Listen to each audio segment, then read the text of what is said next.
ସାଥୀ ମୋର୍ ନିଜକୁ ପଚାର କେବେ ବିତି ଯାଇଥିବା ସମୟର ପ୍ରତାଡ଼ନା ଓ ଅସମାହିତ ଅଙ୍କ ସବୁର ସମାଧାନ ବାସ୍ତବିକ କେତେ ସରଳ ଆଉ ସହଜ। ନିଜକୁ ପଚାର କେବେ ମୁଖ ନିଃସୃତ ବାଣୀ ସବୁକୁ ଅବିଚଳିତ ଭାବେ ଧରି ରଖିବା ଓ କାର୍ଯ୍ୟରେ ପରିଣତ କରିବା ବାସ୍ତବିକ କେତେ ସରଳ ଆଉ ସହଜ।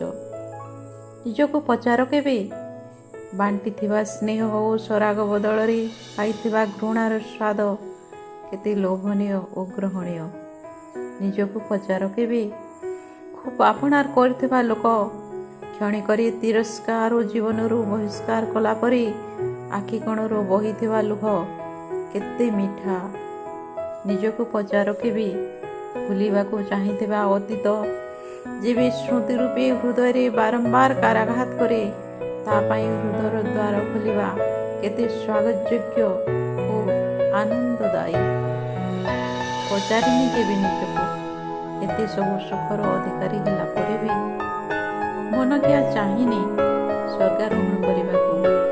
ଯେହେତୁ ଅଜଣା ଏ ଜୀବନର ମୋହ, ଅଜଣା ଏ ଆତ୍ମାଭିମାନ, ଅଜଣା ସେ ନିୟତି ନିର୍ଦ୍ଦେଶ, ଅଜଣା ସେ ସବୁ କିଛି ଅଛି ଯାହା ଭବିଷ୍ୟତ ପଥ ବୋଧେ।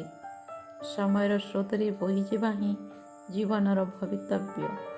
ସମୟର ସ୍ରୋତରେ ବହିଯିବା ହିଁ ଜୀବନର